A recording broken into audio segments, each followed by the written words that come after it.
Allez, bonjour à tous, j'espère que vous allez bien. Aujourd'hui, analyse du marché, on verra Bitcoin dans un premier temps, Ether, les altcoins, on analysera 3 cryptos que j'ai demandé d'analyser. On répondra à une question qui m'a été posée, est-ce que selon toi on peut rentrer dans un bear market? Est-ce que ça y est, le marché va être baissier? Beaucoup me posent cette question actuellement, il y a pas mal de doutes là-dessus, donc je vais vous répondre en toute honnêteté. Et on parlera également des annonces économiques. Je vais d'ailleurs commencer par ça, au niveau des annonces de la semaine prochaine.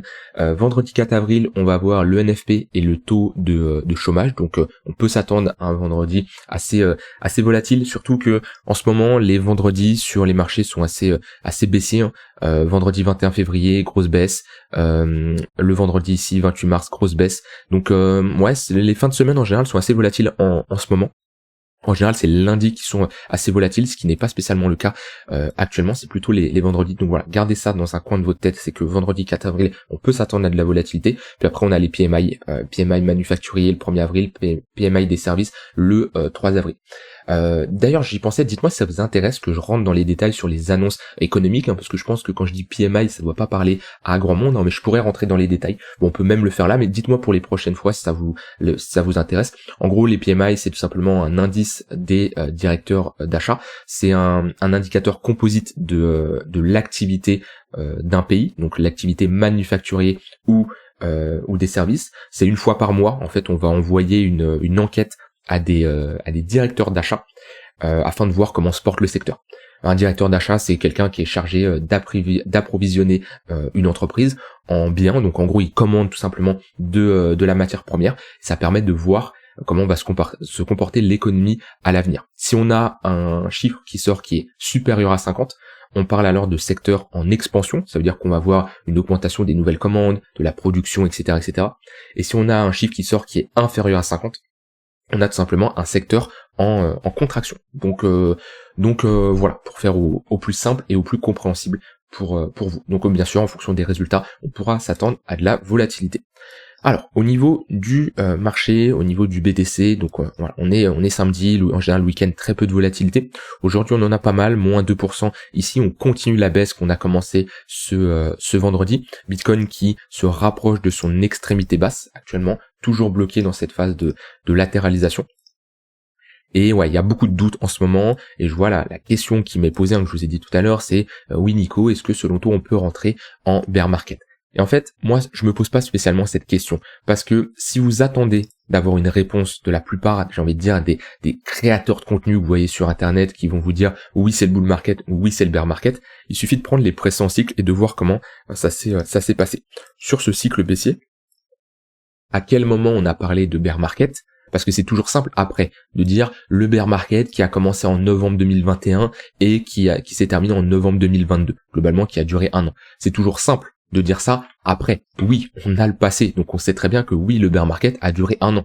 Sauf que quand on est ici, personne parle de bear market. Et ce qui compte quand vous regardez mes vidéos tous les jours, quand vous prenez des décisions d'achat ou de vente, c'est de faire du profit, d'accord? C'est pas qu'on vous dise, au mois de novembre 2022, on était en bear market. Ça ne vous apporte rien parce que vous n'allez pas vendre ici. Donc ce qu'il faut comprendre, c'est que si vous attendez que les gens sur Internet vous disent, ou l'ensemble de la majorité des gens parlent de bear market ou de bull market, c'est trop tard. Parce que d'expérience, à quel moment ici, et je l'ai vu, j'étais présent, à quel moment on a parlé à ce niveau-là de bear market, on en a parlé qu'on a commencé à break les 20 000 $ et qu'on a été chercher les 20 000 $ ici. On commençait à en parler ici, mais vraiment, ça s'est accentué à ce niveau-là. Et là, on a parlé de marché baissier. Sauf que, est-ce que c'est le moment de vendre après un mois 70%? Non, parce que moi, je commençais à en accumuler du BTC. Et pareil, à quel moment ici on a parlé de bull market? On en a mis du temps à en parler de bull market. On a vraiment parlé de bull market quand on était ici, voire même qu'on a break là. Mais même quand on est passé de 15 000 à 30 000 $, personne parlait de bull market ici. On parlait de faux rebonds, on parlait juste de petites hausses, mais personne évoquait de bull market. Donc, ce que je veux vous faire comprendre, c'est que si vous attendez que quelqu'un vous dise oui c'est le bull market, oui c'est le bear market pour prendre des décisions, en général ça va pas être de très bonnes entrées. Parce que là actuellement, personne parle de bear market. On parle de correction, on parle, oui, ok, sur les altcoins, bon, ça parle à la limite de bear market, ça je peux l'entendre. Sur Bitcoin, personne parle de bear market. À quel moment on va parler de bear market éventuellement sur Bitcoin? C'est si on retourne chercher 50 000 $. Personne parlera de bear market à 72 000 $, et comme je dis, on va commencer à en parler à ce niveau-là. Sauf que, est-ce que c'est une bonne zone pour vendre ici? Non, moi au contraire, je serais acheteur. Donc la question de est-ce qu'on est en bear market ou en bull market, déjà, ça sert à rien de l'attendre, d'entendre que les gens vous le disent. Ça, c'est un premier point. Ensuite, quand on pose la question, est-ce que selon toi on peut rentrer en bear market, j'ai envie de dire, pourquoi on ne le pourrait pas? Pourquoi on ne le pourrait pas? Et il y en a beaucoup, ils vont vous dire, oui, parce que les altcoins n'ont pas performé. Oui, parce que Bitcoin n'a pas été chercher 150 000 $. Oui, parce que je n'ai pas fait x10 sur mon wallet. Parce que il n'y a pas eu un gros pic d'euphorie.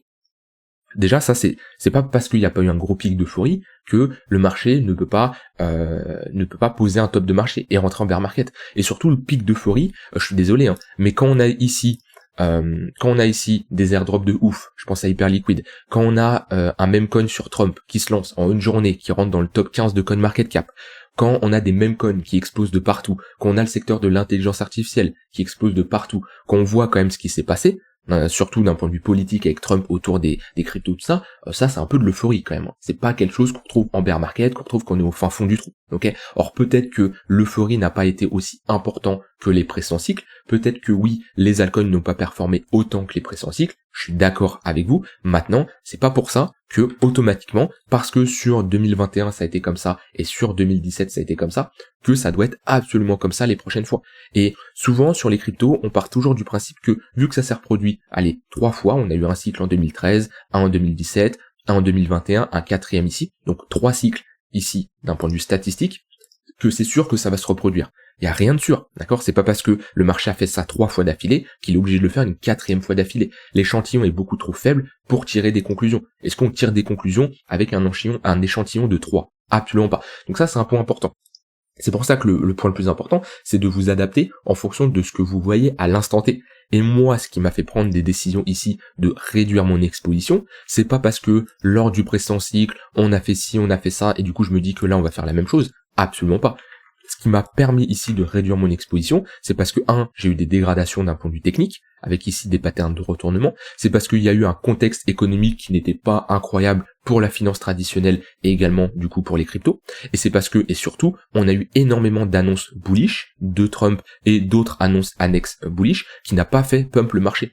Et ça, je me base pas sur 2021, je me base pas sur 2017 ou je me base pas sur 2013, je me base sur ce que je vois à l'instant T, d'accord? Donc ça, c'est un point important, et ceux qui vont vous dire, oui, on n'a pas eu de pic d'euphorie, c'est sûr à 100% qu'on va avoir un bull market, moi je me méfierais de ce type de personnes. Je dis pas qu'ils vont avoir tort, et je serais le premier content que là on a un bottom, qu'on part à 150 000 $ et qu'on a des altcoins qui font tous x50. On est tous dans la même team, j'ai envie de dire. On veut faire des profits, on veut passer un bon bull market et que ça soit le plus simple possible. Ça, c'est la réalité des choses et on veut tous la même chose. Maintenant, est-ce que ça va être aussi simple? Non. Et mon but, c'est pas spécialement de dire ce que vous voulez entendre. Si vous voulez entendre que oui, ça va être facile, oui, vous allez faire x50, oui, vous allez devenir millionnaire du jour au lendemain et ça va être très très facile, c'est pas chez moi que vous allez trouver ça. Et si ça vous rassure et ça vous est utile d'entendre ça, vous allez trouver ça sur internet, il n'y a pas de souci. Maintenant, je ne pense pas que ça soit vraiment utile que vous entendez ça, vous, de vos propres oreilles. Et surtout, la plupart, en fait, il y a aussi un truc en crypto, c'est la réalité, tout va très vite. C'est-à-dire qu'en crypto, un cycle, c'est 2 ans, c'est 1 an un cycle, ça va très vite. Quand on a ici un BTC qui passe de 15 000 à 100 000 $, pour certains, ça se fait en 2 ans, pour certains, c'est long 2 ans. Mais si on compare à la finance traditionnelle, c'est hyper rapide. Les cryptos sont très jeunes, il y a énormément de volatilité, et c'est très très rapide. Et ce qui fait que les gens perdent un peu la valeur du temps, la valeur de l'argent, et pour certains, ils ont un travail, d'accord, ils ont un salaire fixe, on va dire par exemple, 2500 € par mois. Ils découvrent la crypto, et je sais pas, avec les influenceurs sur internet, avec tout ce qui se passe, du jour au lendemain, ils s'imaginent que en 1 semaine, ils vont devenir millionnaires. Et ils vont quitter leur taf, ils vont toucher le million, ça y est, la belle vie. Non mais c'est pas comme ça que ça se passe. Et il y a des gens qui vous vendent ce rêve-là, c'est pas le rêve que je vous vends. Et avant de quitter votre taf pour vraiment vous mettre dans les cryptos, commencez à créer un revenu stable dans les cryptos. Que ça soit trading, investissement, staking, DeFi, peu importe. Commencez à créer un revenu stable, un revenu complémentaire, en plus de votre salaire de base. Et ensuite, quand vous aurez un salaire complémentaire que vous avez réussi à maintenir sur plusieurs mois, si c'était 1 ou 2 ans, là ok, vous pouvez peut-être envisager de quitter votre travail. Mais avant de vraiment vous mettre à votre compte, de trader, d'investir, etc., ayez des preuves comme quoi que ça marche. Commencez pas à quitter votre taf en vous disant ça y est, je vais être millionnaire parce que c'est facile. Non, restez quand même un minimum les pieds sur terre. Tant que vous n'avez pas vraiment de vrais revenus qui tombent parce que vous tradez, parce que vous investissez, commencez pas à quitter votre taf. Et le problème, c'est il y en a beaucoup qui pensent que ils rentrent dans les cryptos, tout est facile. Mais pourquoi tout est facile? Parce que c'est vrai qu'il y a des gens qui sont devenus comme ça, qui ont transformé 1000 en $1000 en 10 millions. C'est vrai, il y en a, c'est une réalité. Sauf que c'est 0,0001% comparé à tous les autres qui ont perdu de l'argent. Et il y a des vraies histoires comme ça, mais c'est pas des vraies histoires qui vont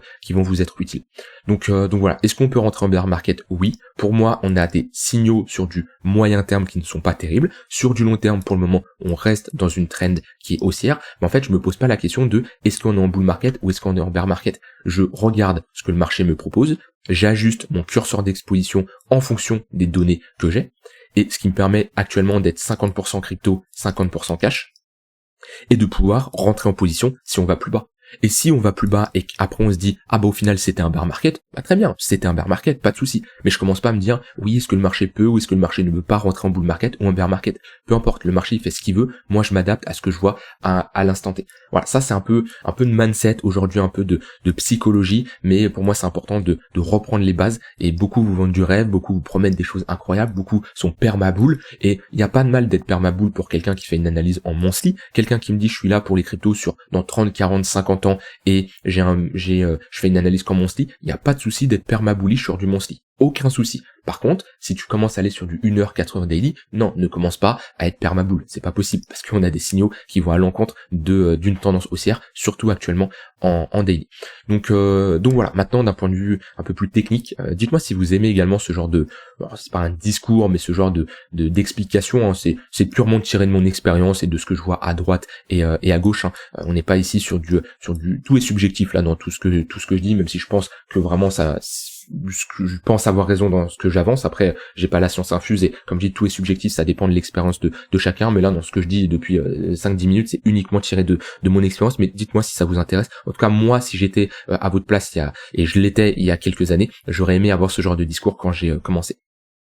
Maintenant, d'un point de vue technique, on se rapproche de notre value area low. Donc on revient chercher des extrémités qui commencent à être intéressantes sur Bitcoin. Maintenant, c'est beaucoup trop tôt pour parler de bottom. Idéalement, j'aimerais bien avoir une prise de liquidité de ces deux creux. C'est-à-dire, si sur Bitcoin, on peut enfoncer un peu plus, aller chercher 79 500, 78 et avoir une petite réaction acheteuse ici, ça peut être une bonne zone pour chercher des achats, pour avoir ici un long dans cette zone-là, et revisiter au moins le poke, voire l'extrémité haute. Déjà une bonne zone de prise de profit, ça serait notre milieu de range, le poke. C'est vraiment le seul plan que je vois actuellement sur Bitcoin se dessiner sur du moyen terme. Je vais pas chercher des shorts à ce niveau-là parce qu'on est bien trop bas. Idéalement les shorts c'était soit ici, soit moi je surveillais plutôt cette zone, donc c'est pour ça que j'ai pas spécialement pris de short, même si on était dans le tunnel 4 heures, on avait des signaux d'inversion. Ces signaux d'inversion m'ont dit de couper mes longues et de ne pas prendre de longues, mais ils m'ont pas fait prendre spécialement de short de mon côté. Maintenant, ouais, si on revient chercher ces zones-là, ça peut être, cette zone-là plutôt, c'est une bonne zone pour se positionner. Et puis si ce niveau tient pas, dans ce cas-là, on aura de grandes chances d'aller chercher la prochaine zone au niveau des 72 000 $. Maintenant, sur du court terme, on reste baissier. Ici, si je mets des moyennes mobiles, on voit que on a eu un rejet actuellement sur le point pivot weekly qui fait office de support. On fait un peu du ping-pong en ce moment entre point pivot weekly et point pivot daily. Les points pivots, c'est tout simplement des niveaux de support ou de résistance qui sont calculés en fonction des précédentes journées pour les points pivot daily ou les précédentes semaines pour les points pivot weekly. C'est des niveaux très pertinents qui sont surveillés par les institutions. On voit le point pivot monthly en confluence avec le point pivot weekly qui fait parfaitement ici office de résistance. Et moi j'aime bien ces points pivots. En fait je suis quelqu'un, moins je trace de choses sur mes charts et plus je me porte. Les seules choses que je peux tracer, ça va être des niveaux de support résistance qui sont assez clés comme ça, mais vous allez très peu me voir me tracer de trendline, de biseau, de canal ou autre. Je ne trade pas ce genre de pattern et je préfère clairement trader des niveaux qui sont déjà calculés où on a tous le même niveau. C'est-à-dire que c'est un niveau que tout le monde a. Si on met ce point pivot weekly, tout le monde l'a. Qu'un niveau de support, une trendline, ça va dépendre tout simplement comment vous la tracez. Donc ouais, on reste dans une trend qui est baissière. On voit bien que c'est le tunnel 3 minutes qui lead la tendance, qui nous montre qu'on a un momentum qui est fortement baissier. Un 15 minutes qui cross à la baisse le 1 heure, ça faisait un moment qu'on ne l'avait pas cross à la baisse, hein. La dernière fois, voilà, ça faisait pendant une dizaine de jours, là on avait un 15 minutes au-dessus du 1 heure qui faisait office de support, ce qui nous témoigne que sur du court terme, on repasse dans une dynamique qui est baissière. Et dans ce cas-là, voilà, je vous ai dit, je ne cherche pas spécialement des shorts à ce niveau-là parce qu'on est sur un niveau de support. Là, je parle vraiment sur du sur du 4 heures, puisqu'on est sur du swing, et d'un point de vue swing, j'aurais pas spécialement de short à ce niveau-là, parce que d'un point de vue risk-reward, c'est pas intéressant. C'est-à-dire que si je prends un short là, je suis obligé de mettre un stop loss à ce niveau-là, où j'ai cherché du 2 pour 1, ça me demande d'aller chercher les 68 000 $, c'est pas un risk-reward intéressant. Ça veut dire si je coupe la probabilité de réussite de ce trade avec le risk-reward, c'est pas intéressant. Par contre, sur de l'intraday, je peux chercher des shorts. Quand on a des replis dans les moyennes mobiles court terme comme on a eu ici, si on revient chercher le tunnel 15 minutes, là c'est une bonne zone pour chercher des shorts pour accompagner cette tendance à la baisse. Voilà globalement sur le BTC. Au niveau d'Ethereum, alors, Ether qui corrige plus que le BTC, Ether qui reste dans une zone long terme intéressante, hein. J'ai juste à tracer ici un Fibo, historiquement la zone de rechargement entre les 0,118 et 0,786, c'est une très bonne zone pour chercher à se positionner. Trop tôt pour se positionner, pour parler de bottom. Moi je vous ai dit, j'ai des petits ordres là en mode épuisette qui sont exécutés, et j'ai ces ordres là qui descendent jusqu'à 1600 $ sur Ether, parce que j'estime que la zone est pertinente pour se positionner. Maintenant j'ai une bonne partie de mon cash qui est prêt sur Ether à être déployé, que je vais attendre dans le cas où on pose un bottom. Faut pas se précipiter. Vous voyez, quelqu'un qui se positionne n'importe comment, et ben on peut avoir un marché qui reste baissier pendant une longue période. Vous voyez, là on a eu 1, 2, 3, 4, 5, 6, 7, 8, 9, 10, 11, 12. Allez, 11, on arrondit à 12, on a eu 3 mois ici de baisse consécutive. On est passé de 3500 à 1000 $. Donc c'est pour ça, la personne qui attend, elle n'immobilise pas son capital trop rapidement, elle attend un bottom, un deuxième bottom. Là déjà c'est des entrées beaucoup plus professionnelles, puisque ces zones-là nous montrent tout simplement que on a de la demande, on a une réaction acheteuse, et c'est ce qu'on veut pour se positionner. Pour le moment, on n'a pas de réaction acheteuse, donc on aura le temps de la voir venir. Il y en a beaucoup qui pensent que le marché crypto, ça part d'un coup. C'est vrai, le marché crypto peut le faire, peut partir d'un coup, il nous l'a déjà montré. On le voit bien ici sur Ether, on passe de 2000 à 4000 $ en seulement quelques semaines. Il l'a déjà fait. Maintenant, en général, c'est précédé par des patterns de bottom. C'est très rare que le marché parte d'un coup sans avoir posé un bottom. C'est-à-dire que il pose un top, comme ça. Ok, il a une structure baissière, et puis pouf. Non. C'est très rare, je l'ai très rarement vu. Or, sur des altcoins, ça peut arriver, mais souvent, quand on part d'une dynamique baissière, on va poser un bottom avant de partir dans une dynamique qui est haussière. On le voit bien à chaque fois, on a souvent posé un bottom avant de repartir. Pourquoi? Parce que le marché, on n'est pas ici sur des actifs illiquides qui vont pump and dump comme des shitcoins. C'est un peu probable. Maintenant, on sait jamais, avec des news économiques, des news surtout sur les cryptos, hein, c'est plus qu'une news économique pour faire pump comme ça un actif en ligne droite. Faudrait quelque chose d'assez incroyable qui peut se passer. Très peu probable pour moi. Donc on va toujours dans le sens des probabilités, et ici pour moi le plus probable c'est de consolider dans cette zone et de poser un bottom. Est-ce que ça va être là? Est-ce que ça va être plus bas? J'en sais rien. Mon but c'est pas de le savoir. Mon but c'est à l'instant T, lorsqu'on le fera, de me positionner lorsque j'aurai ce signal de bottom. Maintenant, sur du court terme, Ether, c'est exactement pareil. On est dans une dynamique baissière. On a le court terme là qui switch baissier. On voit bien la différence entre un court terme haussier avec 15 minutes au-dessus du 1 heure, 3 minutes au-dessus du 15 minutes, et ici un court terme qui est baissier avec toutes les moyennes mobiles qui s'orientent à la baisse et qui font office de résistance. Donc si on a des rebonds dans le tunnel 15 minutes, ça serait des bonnes zones pour accompagner cette tendance à la baisse. Voilà pour BTC et Ether. Alors vous m'avez demandé 3 cryptos à analyser. SEI. Je voulais en plus en parler en voyant la charte de SEI, ça m'y fait penser. Il y en a beaucoup également, ça revient un peu avec ce que j'ai dit au début, enfin c'est en lien un peu de psychologie et de mindset, mais qui peut énormément vous aider. Beaucoup ont du mal à revendre à perte ou à break-even. C'est-à-dire que, je prends le cas de SEI par exemple, c'est un très bon cas. La personne allait rentrer à ce niveau-là, très bon point d'entrée. On pump, on fait un plus 150%, et cette personne n'a pas vendu. Elle avait peut-être ses raisons, on pouvait aller chercher beaucoup plus haut. Elle n'a pas revendu, et on a un marché ici qui retrace, de moins 60%. Le marché est complètement différent entre lorsqu'on était ici et ici. Et cette personne elle a des raisons de clôturer sa position, parce que le marché économique n'est pas incroyable, la finance traditionnelle se porte pas super bien, Bitcoin, Ether, c'est pas terrible, donc elle a ses raisons de clôturer sa position. Sauf que elle va se dire, vu que j'ai fait un plus 150% et qu'on revient à mon prix d'entrée, ah non, c'est dommage de clôturer ma position. Et j'ai déjà entendu j'ai perdu moins 20%, je vais pas clôturer maintenant, c'est dommage. Sauf que un moins 20% peut transformer en moins 50%, en moins 80%, voire même encore plus bas. Ça, c'est quelque chose de très important, et c'est pas parce que vous avez une petite perte que vous devez la holder, parce que cette petite perte peut se transformer en grande perte. Et n'ayez pas peur de couper les pertes. Commencez pas à vous dire, ah bah, j'avais tant, et maintenant, sachant que je suis à moins 20%, bah tant pis. Non, vous avez quand même une exposition, vous avez quand même du capital qui est engagé. Et le but, c'est que ce moins 20% ne se transforme pas en moins 60, moins 80%. Et après, si vous commencez à être des bag holders à vie, bah, faites plus de trading, hein, vous faites du DCA sur Bitcoin et Ether, vous priez que ça se passe bien sur 80 ans, sur 50 ans, comme certains vont vous dire sur le S&P, faites du DCA à vie et vous avez votre retraite à 60 ans. Est-ce que c'est la meilleure approche? Je ne sais pas. En tout cas, c'est pas mon approche. Mais voilà, c'est pas parce que vous avez pris un moins 20% que vous devez absolument rester en position et vous dites, ah non, c'est trop tard maintenant, j'avais l'occasion de vendre ici, je ne vais pas vendre ici. Ah bah oui, mais au final, à partir de ce moment-là, c'est pas parce que tu vends ici que c'est grave, que non, c'est ça, je l'entends très souvent. J'avais l'occasion de vendre là, je ne vais pas vendre ici. Je ne vais pas vendre ici, j'avais l'occasion de vendre là. Ça, c'est la pire chose. Et beaucoup le font en crypto. C'est pas trop tard de vendre, hein. Des fois, c'est pas trop tard, bien sûr. On vend pas sur support, bien entendu, mais c'est pas spécialement trop tard de vendre. Et comme je dis, c'est pas parce que vous avez pris un moins 30% que vous pouvez pas vendre. Faut pas revoir il y en a beaucoup qui reprennent leur ATH wallet et qui se disent, ah bah, vu que je suis plus en ATH wallet, j'aurais pu vendre là, non, bref, c'est pas le bon état d'esprit selon moi.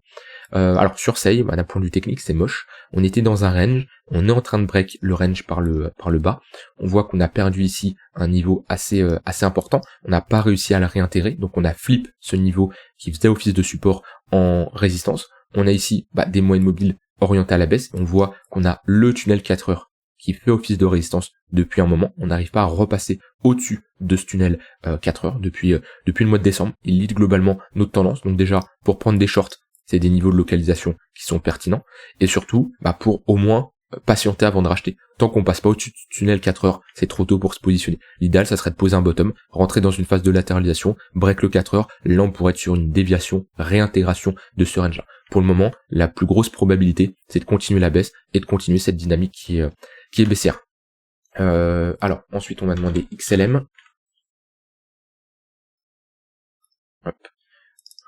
XLM, déjà, j'en avais parlé lorsqu'on était tout en haut, hein. Je vous avais dit, ici, on est sur une crypto qui, d'un point de vue fonda, pour moi, on est un peu, j'ai envie de dire, sur un scam pump. Alors, pour certains qui vont l'avoir dans le portefeuille, ils vont pas aimer entendre ce que je dis, hein, mais pour moi, c'est pas un projet qui est intéressant. Maintenant, il performe, voilà. Il faut pas être contre le marché, c'est-à-dire, je vais pas commencer à dire, oui, je comprends pas pourquoi XLM pump et pas mes cryptos, oui, c'est n'importe quoi, oh oui, je vais commencer à short, c'est abusé. Non, pas spécialement. Le marché a décidé que XLM devait pump, il pump, pas de souci. Maintenant, quelqu'un qui est ici en profit de x6, allez, on va dire, il a eu la pire entrée. Il est rentré sur le haut de range ici, x4, prends des profits, TP, je dis pas de TP à 100%, mais prends des profits, surtout qu'on revient sur résistance, je trace un Fibo, on est dans nos zones de rechargement de short, entre les 0,6 et les 0,7, 0,118, 0,786, on est clairement sur des niveaux de prise de profit.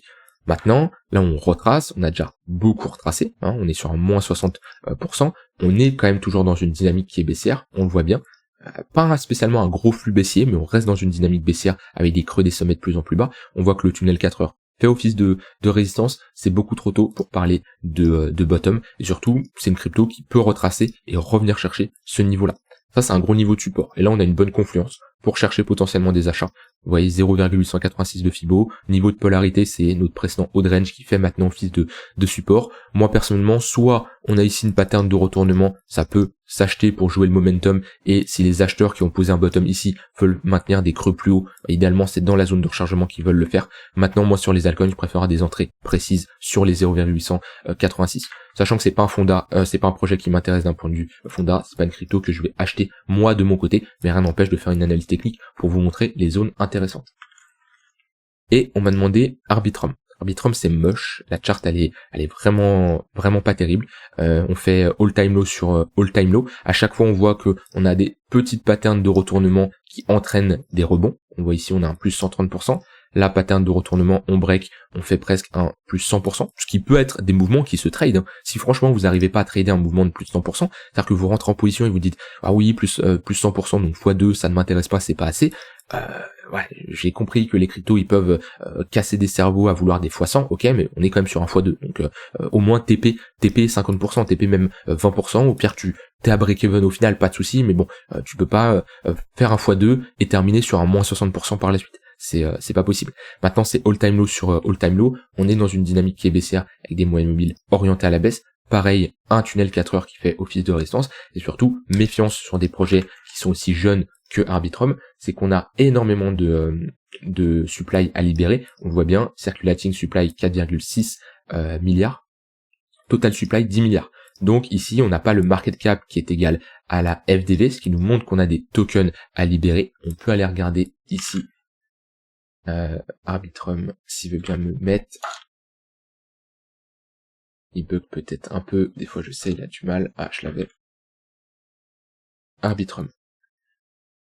Les projets jeunes comme ça, ils bloquent leurs jetons dans des smart contracts qui vont être débloqués avec le temps. On voit qu'on a ici un vesting qui va se faire dans le temps jusqu'en 2027. Et là, tous les déblocages qui sont par palier, ça a l'air d'être tous les 3 mois, dans tous les mois plutôt. Avril, mai, on en a à peu près tous les mois. Et bon, on a des déblocages de jetons. Ça va être pour la team, pour les advisors, pour les investisseurs privés et j'en passe. Donc automatiquement, c'est des personnes qui ont pu bénéficier d'un prix extrêmement faible. On voit bien ici 12 centimes, 0,005 et automatiquement, ils sont en bénéfice. Alors ils sont en bénéfice de plus beaucoup pour ceux qui ont pu le prendre à 12 centimes de dollars, mais ils sont quand même en bénéf et mettez-vous à leur place. C'est potentiellement des gens qui ont besoin de fonds, qui ont besoin de liquidité, qui ont besoin de capital, donc ils peuvent prendre des profits. Et le fait de débloquer et qu'ils prennent des profits, ça peut être une pression baissière. Et ça, je l'ai souvent dit. Si vous regardez mes anciennes vidéos, je vous ai souvent dit, attention, les projets qui ont énormément de jetons à débloquer, méfiance, si on rentre dans un marché baissier, c'est des cryptos qui prendront extrêmement cher. On voit bien, on est déjà sur un moins 85% à ce niveau-là. Depuis le mois de décembre, moins 75%. C'est des cryptos qui prennent plus cher que d'autres projets comme du BNB, comme du il y a quand même des projets qui prennent cher, je dis pas le contraire, qui ont tous leurs jetons débloqués, mais on prend un risque supplémentaire quand on est comme ça sur un projet avec pas mal de jetons à débloquer. Maintenant, idéalement, on veut avoir une pattern de retournement, comme on a ici. Comme je dis, c'est pas parce qu'on a une pattern de retournement que c'est direction l'ATH. Maintenant, on peut quand même jouer des rebonds là-dessus. Idéalement, on veut une phase de latéralisation, un break, comme on a là, vous voyez, des moyennes mobiles qui sont orientées à la baisse. On le voit bien. Jusqu'à arriver à une phase où on va rentrer dans un range, on va break par le haut, et là on aura une tendance qui sera haussière. Pour le moment, c'est beaucoup trop tôt pour parler de bottom ici. On veut ces phases d'accumulation qui peuvent durer quelques semaines, voire plusieurs mois, idéalement plusieurs mois après des breaks de structure aussi importants.